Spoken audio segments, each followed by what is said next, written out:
pour cette heure de vérité, nouvelle formule. J'ai le bonheur de recevoir M. Georges Marchais, premier secrétaire du Parti communiste français. Bon, Bien. alors qu'est-ce que je peux faire pour vous? Alors avec vous, M. Marchais, nous allons essentiellement parler de politique étrangère, bien sûr. Oui, là, je vous arrête tout de suite. Vous savez, pour moi, parler de l'Union soviétique, c'est pas parler de politique étrangère. Que ça soit clair et net. Hein. Bien. Il y a une raison simple, d'ailleurs, c'est que le Parti communiste français et le Parti communiste soviétique Oui. sont des partis frères Ah oui, d'accord. Mais alors la France et l'URSS. et ta sœur.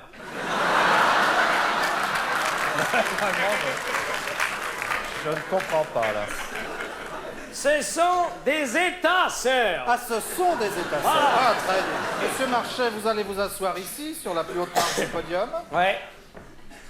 Alors, Monsieur Marchais, si par hasard vous omettiez une vérité, Oh, c'est pas le genre de la maison. si ça, vous alliez jusqu'à dire un mensonge... Oh là là là. Voici Loin ce de que- moi cette idée. Ah, bah, on ne sait jamais. Voici ce que ferait notre véritomètre. Oh. Vous pouvez y aller, c'est pas moi qui vais user votre truc. Hein. Vous savez, les Français le sachent bien. Et j'aurais aimé que vous le sachiez vous-même. Encore est-il fallu pour cela que vous le suciez. Ou que eux le sachiassent. Mais, Vous avez fait Sciences Po? oui. Dites donc, les Français donc le sachent. Je ne dis que la vérité, rien que la vérité, toute la vérité, et puis c'est tout. Ah non, il fallait me prévenir que c'était branché. Hein, moi, Qu'est-ce que vous faites? Liliane, fais les valises, on s'en va. Allez, revenez. Allez, comme vous êtes le premier, je vous fais un petit cadeau. Et vous restez, hein. 1 minute sans le véritomètre.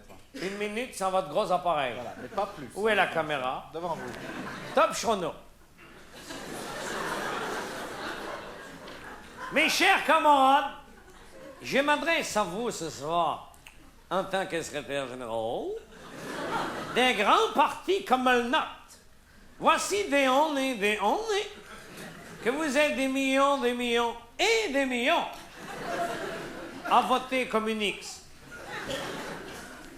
Puisque je me suis battu, c'est mes pompes, pour devenir secrétaire général. Et moi, je dois dire qu'il a fallu...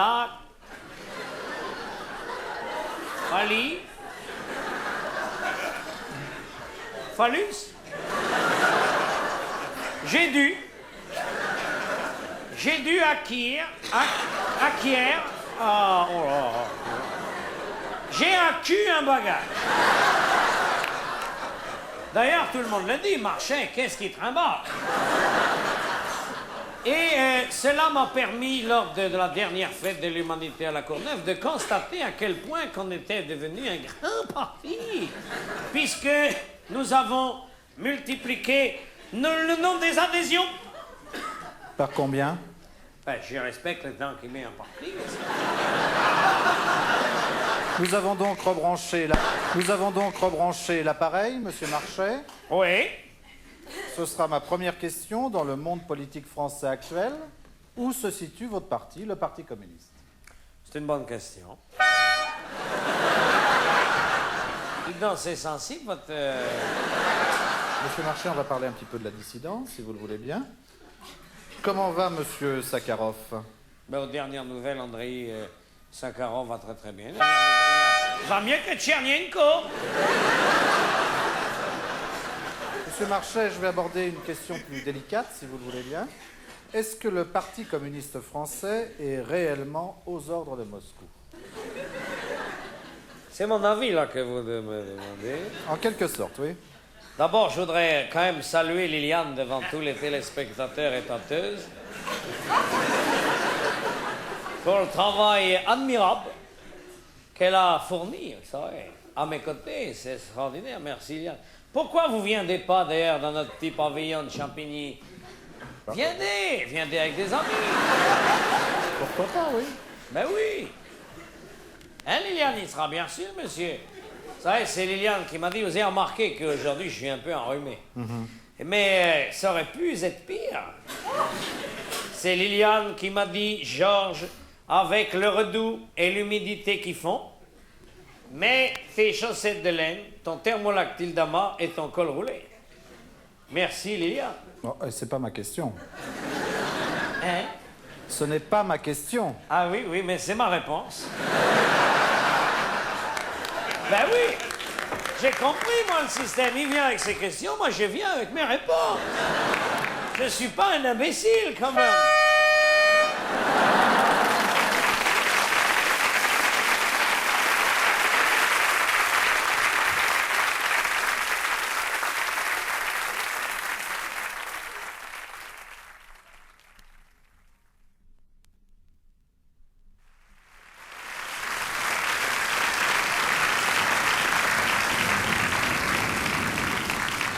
Je suis actuellement chez Monsieur Raymond Barre, à Saint-Jean-Cap-Ferrat, dans sa villa Les Dauphins. J'attends l'ex-premier ministre. Bonjour, Monsieur Barre. Bonsoir. Je suis heureux de vous recevoir. Que vous sers-je? Un rocard. Un petit rocard. Oui, s'il vous plaît. Bien tassé alors peut-être, comme lui, non? Non, pas trop, parce que je vais voir le président Mitterrand tout à l'heure. Je ne vais pas arriver complètement... Oh, alors mieux vaut que vous perdiez tout de suite le sens des réalités. Dites-moi, l'air de la mer a l'air de vous réussir. Oh, mais j'ai la forme, vous savez, j'ai même les formes. Mon épouse me dit, Raymond, on voit tout de suite que tu es opposé au régime.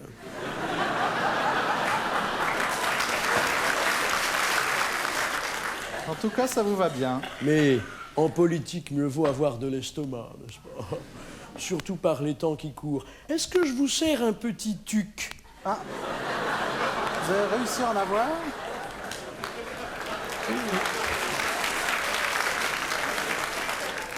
Je vous écoute. Dites-moi, je peux vous poser une question Allez-y. indiscrète hors de l'interview? Je vois votre ventre là. C'est pour quand? Pour 88. Ça commence à bouger un peu? Oh, ça bouge beaucoup. Mais comme je suis contre la cohabitation, il faudra faire une césarienne constitutionnelle. Dites-moi, Monsieur Barre, sur quel fondement repose le phénomène Barre? Eh bien, le phénomène Barre, qui est époustouflant d'ailleurs, et qui est postérieur à 81, le phénomène Barre repose sur son propre fondement. Et il est bien assis. Partout où vous passez en province, vous faites un véritable malheur, paraît-il. Oui, mais alors dites bien à vos lecteurs, surtout que je ne fais pas de politique. Vous savez, j'abhorre la politique politicienne. Ne parlez pas de meeting politique. Bon, alors je mets quoi? Gala-concert. Gala-concert. Eh bien, je passe devant des auditoires éblouis, des salles en liesse, des foules ébahies, Et fatalement, je me lève et je bisse. Je peux souligner que vous bissez debout? Bien sûr. Je bisse à Paris comme à Lyon ou à Marseille, je bisse partout, vous savez. Même aux États-Unis ou au Japon, d'un continent à l'autre, je n'arrête pas de bisser. En ce moment-là, vous êtes en train de... Non, tout à l'heure. Monsieur Barre, vous êtes député de Lyon. C'est exact. Vous serez peut-être le prochain président de la République. Comment? Vous serez peut-être le prochain président de la République. Je vous en prie, peut-être, et de trop. Enfin, reconnaissez tout de même qu'il y a plusieurs candidats possibles dans l'opposition. Mais c'est ça que je ne comprends pas, enfin. Pourquoi est-ce qu'ils veulent tous prendre ma place? Enfin, c'est extraordinaire. Vous me connaissez depuis combien de temps? Oh, 6-7 ans maintenant. 6-7 ans, bah vous le savez, je suis suffisant. Est-ce qu'il y a eu un changement en vous? Oh non, ces barres ne changent pas de cap. Vous savez, n'est pas né celui qui mettra barre à bas avec la cote que barre atteint, vous savez.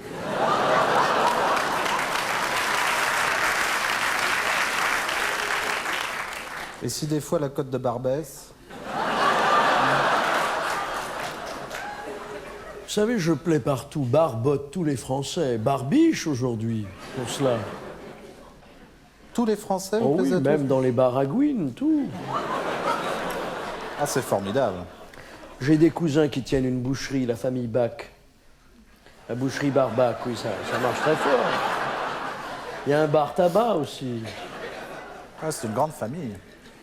Ça y est, on a fait le tour, là. Oui, enfin, vous avez fait le tour. Donc vous n'avez pas changé, monsieur Barre. Je suis le même homme, un homme carré dans un corps rond.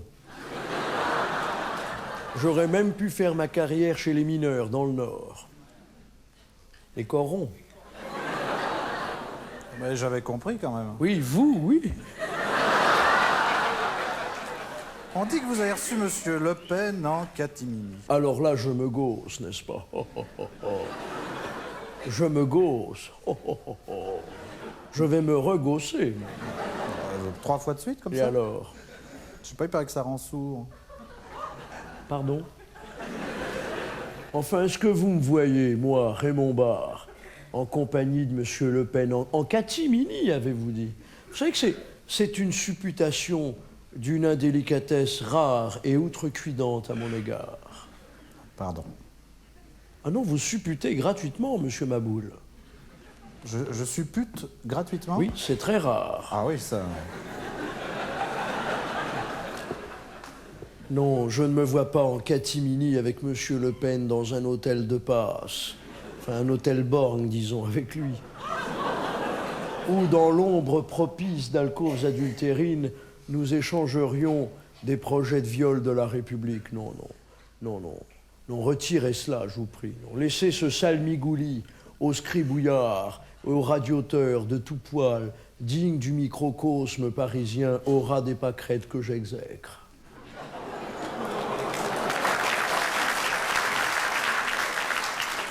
Bien, j'ai compris la leçon. Je vais trouver une question plus intelligente, peut-être, monsieur Barre. Ça va être dur.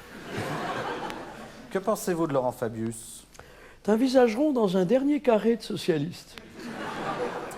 Alors, j'ai là une déclaration de monsieur Jospin à votre propos. C'est de curieuse lecture. Bah, je m'informe, vous savez, c'est mon métier. Monsieur Jospin a dit « Monsieur Barre est un homme qui n'a pas de parti ». Oh, alors là, ça traîne par terre maintenant. Attendez, vous m'avez coupé, monsieur Barre. Monsieur Barre est un homme qui n'a pas de parti, mais qui cherche à en avoir. Écoutez, je ne relèverai pas. Quelle sera la place de François Mitterrand en cas de défaite en 86? Au musée Grévin. Il a déjà un teint de cire.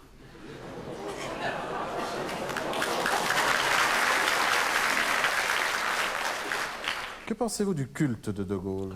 Oh, je le vénère pour ma part, mais quand je vois que M. Mitterrand, n'est-ce pas, qui a traité le général de duce, de fasciste, de caudillo, de fureur, aujourd'hui se sert de la constitution du général, mais je me dis que le général reviendrait, il y aurait des coups de pied au culte qui ne seraient pas perdus pour tout le monde. Monsieur Barre, on vient de s'en apercevoir, vous êtes pontifiant. Oh, moi pontifiant, non mais pontifige, retirez cela, vous prie-je. Disons que vous avez tendance à vous prendre pour le Messie. Mais non. Messie. Mais non. Vous vous êtes fait tout seul? Ah, mais oui. Mais je disposais au départ d'un matériau noble et brut. Vous voyez ce que je veux dire? Mon intelligence extraordinaire. Je m'épate.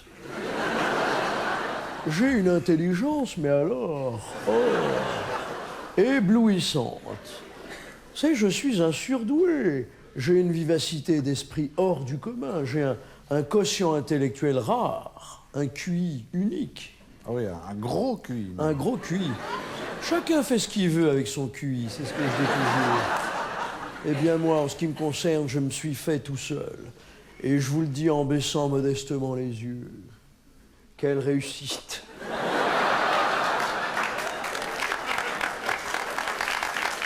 Pensez-vous que la gauche soit encore porteuse d'un message? Ah oui, mais alors là, il faudrait maintenant qu'elle le porte très vite à la poste, parce que ça va faire juste, surtout avec le ministre qui s'en occupe, un type qui courbe les chines en permanence. Un mec sans dos.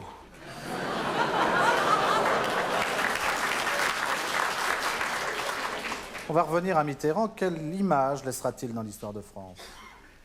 Celle de la mère Denis, vous savez.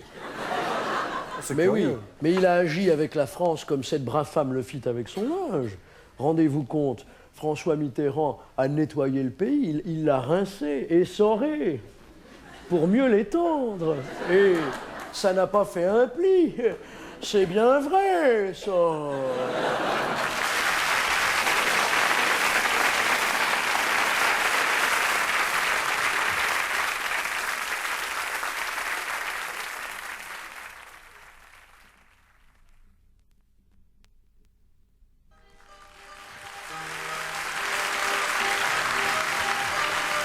Voici une imitation de Serge Lama qui me vaut un procès avec monsieur Jean-Marie Le Pen. Ça s'appelle Souvenir, attention, danger. Serge Lama. Personne n'avoue que pour lui, il a voté. Pourtant de Nice, la belle ville des Français, se sont portés sur son nom et ses idées. Comme la gégène, ça me fait trembler.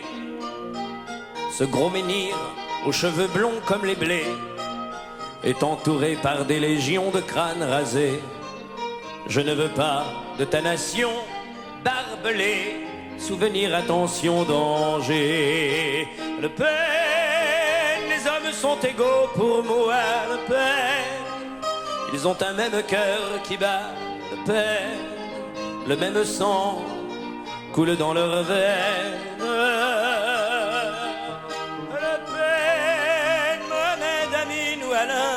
Le Pen, je ne vois là que des êtres humains. Le Pen, qui seront les Français de demain. Tes propos attrape gogo font fureur lorsque tu traites de salaud tous les beurs.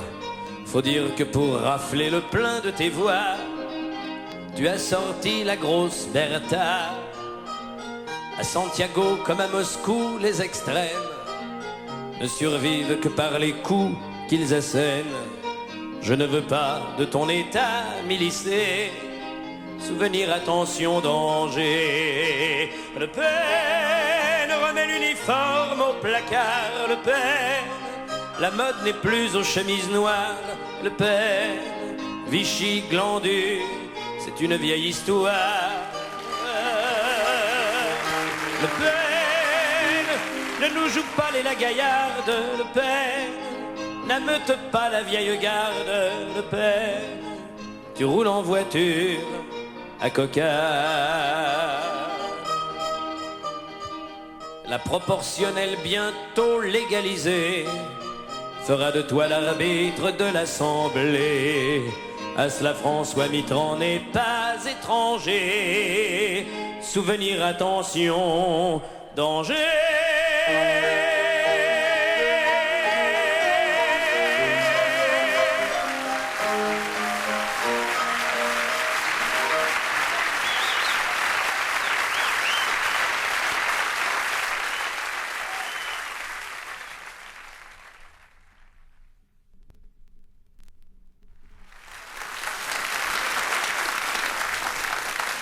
Y a-t-il un socialiste dans la salle? Oui, une, deux, trois. Ça fait longtemps qu'on n'en avait pas vu autant d'un coup. Hein. Dites donc, avant de partir, vous viendrez me voir dans ma loge, je vous donnerai une adresse, celle de Greenpeace. Il s'occupe des espèces en voie de disparition. Je sais pas, moi je serais miteux, je ferais Mitterrand. On l'appelle miteux, nous, dans le quartier. Je ferais une réserve, un parc, un camp. Remarquez, la rue de Bièvre, c'est déjà un camp retranché en soi. Hein. Ça vous, j'ai compris pourquoi toutes les petites vieilles se faisaient assassiner dans le 18e. Tous les flics de Paris sont ici. C'est un QHS. Quartier de haut socialisme. Tout ça parce que Miteux habite ici. Quand je dis qu'il habite là, j'exagère. D'ailleurs, il est rarement là. Entre deux escales, il vient faire tamponner son permis de séjour et puis il repart. Vous vous souvenez quand il est allé à Verdun voir son copain, le chancelier d'Allemagne? Je me suis même demandé s'il n'était pas à la colle avec Helmut. Fallait le voir la main dans la main avec lui. L'autre qui fait 2 mètres, en plus de ça, il avait l'air malin, miteux. Cole, on aurait dit que c'était le grand frère qui amenait le petit un peu demeuré à l'école, vous savez. Quand je dis un peu, je suis gentil, remarquez. Hein. Ça encore, ça coûte pas trop cher, Paris-Verdun en voiture. Tandis que rien que quand il va à Londres voir sa copine le Thatcher, alors là, c'est tout de suite plus cher. Ah oui. Vous savez que la dernière fois, il a pris un Airbus d'Air France. Il lui a fait faire l'aménagement présidentiel. Est-ce que vous savez combien ça nous coûte, cette connerie-là? Vous démontez les 260 sièges de l'Airbus, un par un. On installe une moquette neuve, 2 chambres à coucher, 2 salles de bain. Oui, oui, Paris-Londres, 40 minutes de vol. Marqué à son âge pour s'envoyer en l'air, 2 précautions valent mieux qu'une. Chacun fait ce qu'il veut avec son cul, moi ça ne me regarde pas. Alors, moi je suis concierge. Attention, je ne suis pas gardien, puisque les gardiens sont portugais, alors que le concierge est... Qui c'est qu'a dit dans l'escalier? Parfaitement, français. Alors, moi j'avais une propension naturelle dès la naissance, dès l'état civil, à voter Le Pen, puisque je m'appelle Adolphe. Adolphe Glandu. Et mon deuxième prénom, c'est Benito, comme le démocrate italien. Alors, je fais une carrière, vous allez voir, c'est vraiment un parallèle avec la carrière de Miteux. Je suis concierge, mais lui aussi, dans le fond, de la République. Hein? Dans quel état il a mis l'immeuble, mon Dieu. Ça, il pourrait balayer devant sa porte, déjà. J'ai été pétainiste sous Pétain, comme lui. Mendésiste sous Mendès France. J'ai été socialiste du 10 mai 81 au 11 mai 81. Et je serai chômeur en 88. Ah oui, ça je suis sûr, vous savez. Alors, je les vois tous, je les vois tous. Le grand chouchou, le préféré, c'est Fafa, Fabius. Oh, quand il arrive rue de Bien. Il va à Lourdes, le type, vraiment. Quand il redescend, c'est encore pire, il est tétanisé, vous savez. Oh, on se dit, ça y est, il a vu Bernadette Soubirous pour de bon. Alors, Fabius, comme il sait que je ne l'aime pas beaucoup, il fait exprès, il vient garer sa 2 chevaux devant mes fenêtres. Alors, ça fait un vacarme, cette 2 chevaux, remarquez, c'est vrai, c'est louable déjà qu'il arrive en 2 chevaux, ça montre l'exemple pour les économies d'énergie. Enfin, lui, en 2 chevaux, il y a 18 604 et 12 motards derrière, mais lui, il est en 2 chevaux. Alors, ça, 2 chevaux, on ne peut pas la louper. Il y a 2 énormes feux de détresse à l'arrière. J'espère qu'il ne va pas faire comme son prédécesseur, Pierre Mauroy, qui avait dit il y a 2 ans, les clignotants de l'économie sont au vert, oui. Ah, il était temps de le jeter, le vieux, il était daltonien, dites donc.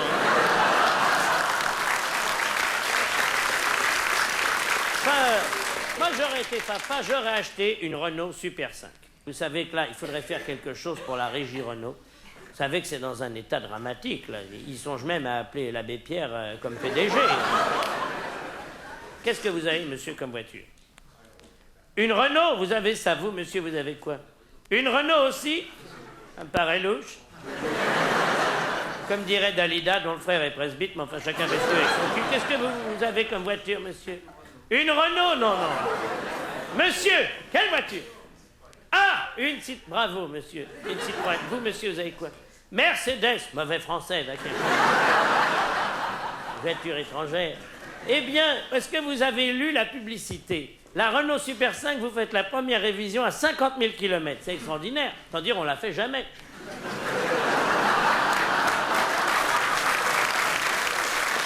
Vous avez déjà vu une Renault faire 50 000 km, vous? Bon. Oh, non, non. Fabius, c'est pour ça qu'il a la 2 chevaux normale, toute bête, c'est celle qui est fabriquée en Afrique du Nord, à Aulnay-sous-Bois.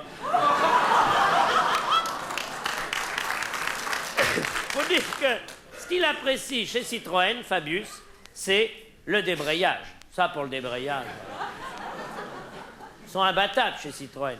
Marquez, ils ont les cadences infernales, là-bas, ils font les 3-8. Hein. 8 heures d'arrêt de travail, 8 heures de grève, 8 heures de prière. Quand il a appris que tous les jours, à 5 heures, il se tournait vers la Mecque, Chazot a failli s'inscrire. Ah non, c'est inouï. Non.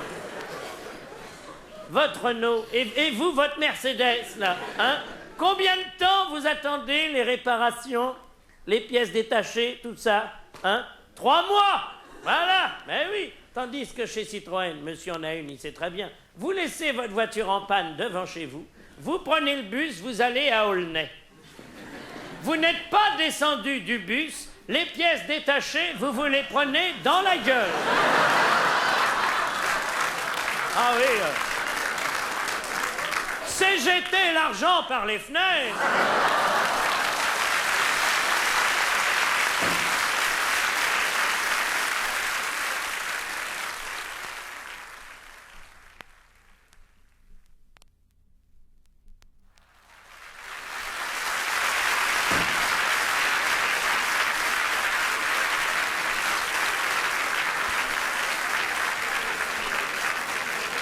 Bonjour mon bidou. Oh, le chien son papa.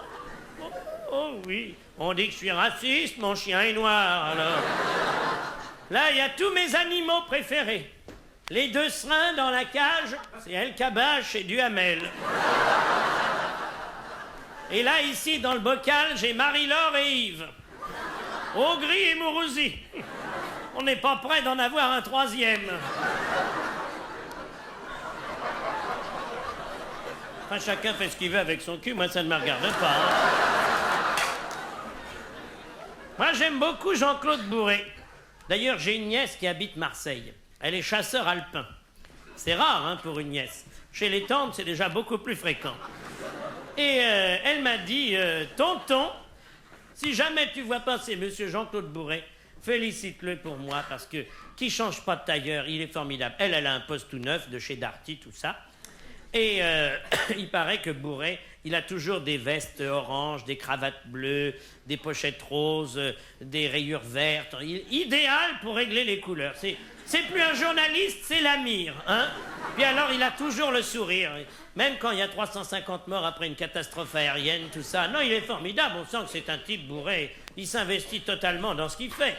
Il a écrit un livre sur les ovnis. Il est resté 3 mois dans une caserne. Après, il a fait un bouquin sur l'acupuncture, il s'est fait piquer. Ça se voit malgré tout. Et là, il vient d'écrire un livre sur les maladies vénériennes. Il a dû encore s'investir totalement dans le sujet. Ça se lit bien, c'est dans un style coulant, quoi. Il y en a un qui a dû en choper une à la naissance, c'est Krasuki. Ah ça, Krasuki, j'aimerais vraiment connaître les parents, hein. Parce que se mettre à 2 pour faire ça, ils peuvent demander leur admission dans le livre des records. Hein.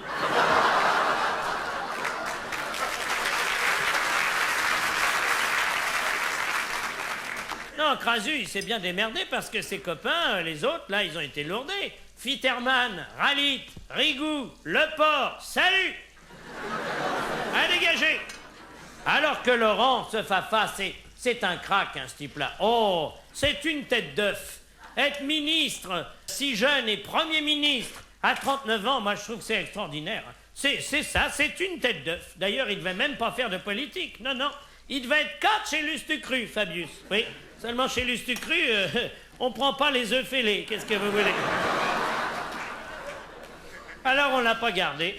Mitterrand s'est dit, avec une tête d'œuf comme Fafa, les Français vont tout gober. Non, non, pas du tout. Vous savez que ça a été notre Premier ministre des Finances, Fabius. C'est lui qui a tout fait pour que le franc ne dépasse pas le dollar.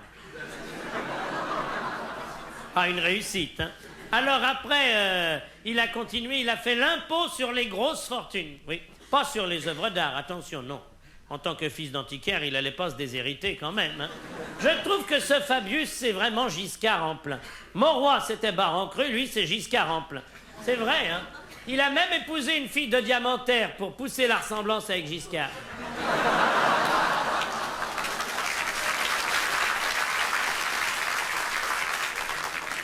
C'est mignon, Fafa, non? Hein? C'est Madame Fabius qui a lancé la mode des diminutifs. Alors, par exemple, vous prenez Bérégovois, ça fait bébé. Avec la gueule qu'il a, on en veut à laisser les vivre, hein?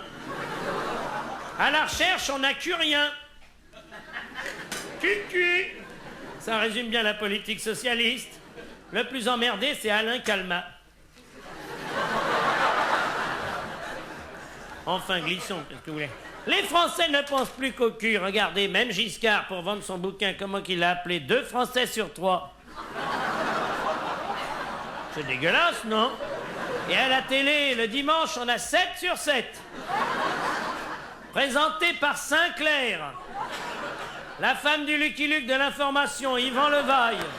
L'homme qui cire les pompes plus vite que son ombre.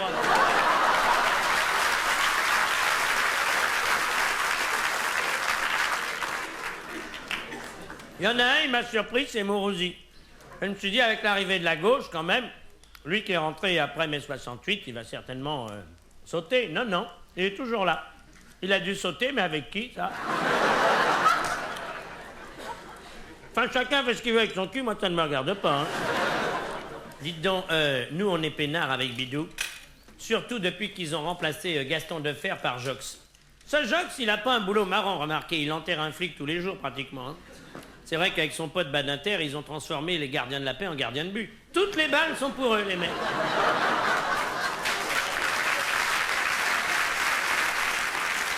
Ben, Badinter, c'est le Max Meignier de la justice. Sa devise, c'est relax, Max. Ah. Oh non, non. Remarquez, il faut le comprendre, Badinter, il est avocat. Il faut quand même qu'il se constitue une clientèle pour 86 quand il sera lourdé. Hein. Il y en a une qui n'est pas gâtée non plus, c'est la Roudy. Hein. Yvette Roudy, c'est elle qui a dit « Il faut féminiser les mots ». Alors, par exemple, contre-maître, ça se dira contre-maîtresse. Moi, je suis emmerdé avec ma nièce, là, qui est chasseur alpin. Comment je vais l'appeler, la pauvre petite? Et Madame Jospin, elle a du mouron à se faire aussi, hein. Alors, Roudy veut que la femme remplace l'homme partout. Alors, par exemple, dans la police, des femmes, dans l'armée, des femmes, sur les chantiers, des femmes, les déménageurs pour monter des pianos au 8e, des femmes, comme dit Philippe Bouvard qui connaît bien le coin, il n'y a plus qu'au Bois de Boulogne qu'il y aura encore des vrais mecs. Et encore, même pas des Français, non, des Brésiliens. Toutes les putes sont brésiliens aujourd'hui. Pendant que nos Bretonnes font les crêpes à Perros-Guirec, ah non. Alors, Roudy, elle a dit, je veux l'égalité des sexes. On voit qu'elle n'en a pas vu beaucoup dans sa vie, hein. Et elle a dit, je veux l'égalité des sexes, et en tant que ministre, je prendrai moi-même les mesures.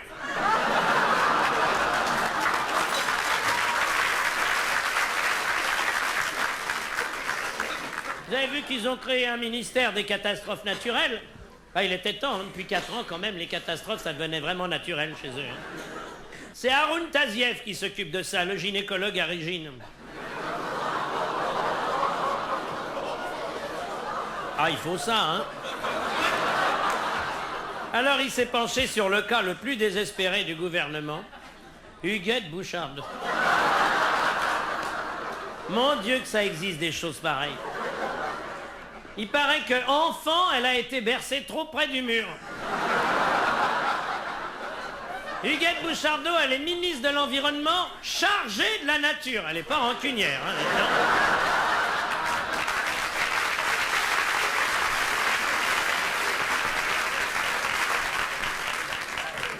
Vous sentez pas quelque chose, non? Hein? Qu'est-ce que ça sent? Ah! Femme de Rochas, le parfum de Jacques Lang. Alors lui, moins on peut le sentir, plus il s'arrose. Oh là là là. Puis alors, je vais vous dire un truc, franchement. Il doit aimer les chats parce que quand il vient ici, rue de Bièvre, il est entouré de minets. Je sais pas si Lang, il serait pas un peu socialiste. Alors Lang, c'est le type qui fouille, vous savez. C'est son hobby, il fouille. Là, vous avez vu le chantier qu'il nous a installé au Louvre. Il fouille, il creuse, il fouille. Il a les fouilles curieuses, ce type-là. Les fouilles curieuses. Et non pas, bien sûr, les... Voilà. Bon. Quand il aura fini de trouver ses antiquités gréco-romaines, la grecque surtout, il paraît, il va nous construire une pyramide. Mais attention, une belle pyramide, hein, une pyramide solide, hein. Une vraie maison de maçon. Et c'est Mitterrand qui va couper le ruban. C'est la première fois qu'une pyramide sera inaugurée par le Sphinx.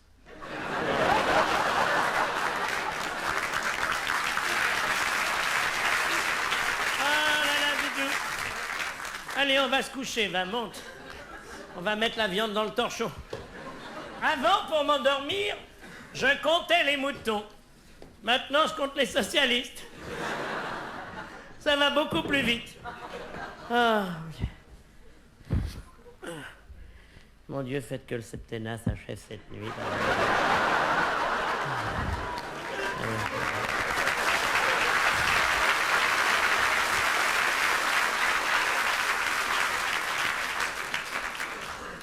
Tu viens de coucher, Bidou, non? Monte sur le lit si tu veux, non? Tu veux pas? T'es pas un peu marseillais, toi, non? Hein? Tiens, dites donc, à propos du marseillais, là, il y en a un qu'on voit plus du tout, c'est de fer. Hein. Oh là. Je le chahute, mais je l'aime bien, dans le fond. Oh, c'est vrai, j'ai ma nièce, là, celle qui habite Marseille, qui est chasseuse, comme dit Madame Roudy. Elle m'a envoyé une carte postale, elle m'a mis tonton. On a eu très peur pour Gastounet parce que Jean-Claude Gaudin lui a foutu une peau de banane sur la cannebière. Le vieux s'est étalé tout son long. On s'est dit, ça y est, c'est le col du fémur, il va y passer. Non, non. Une fausse fracture.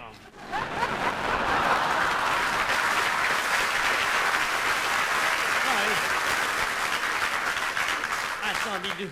Dis donc, Bidou, tu veux ton disque pour t'endormir? Hein, mon chéri? Oui.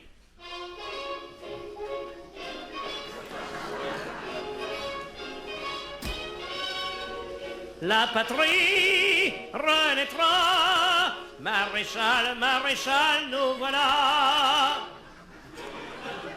Ah, c'est un homme comme ça qu'il nous faudrait, vous comprenez? Pas miteux. Miteux, j'y comprends rien, sa politique, moi. L'Est, l'Ouest, le Nord, le Sud, il veut les grands équilibres. Il veut que tout soit toujours en équilibre. C'est plus un président, c'est un fléau.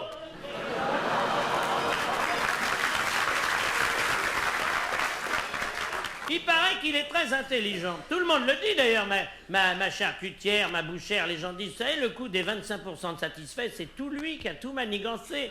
Parce qu'en réalité, c'est pour amorcer un redressement, je sais pas, enfin, lui, il paraît qu'il est florentin, qu'il est très intelligent, très mariole, qu'il contrôle tout, que c'est lui qui tire les ficelles. On croit qu'il est perdu, qu'il est en train de se noyer, pas du tout. Il contrôle la situation, il paraît. Oui, oui.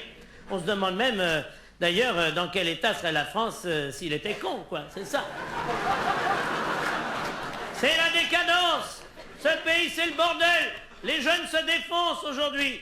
Ah, mais plus au boulot comme moi dans le temps, non, non. À la colombienne, à la péruvienne, des herbes étrangères en plus, même pas françaises.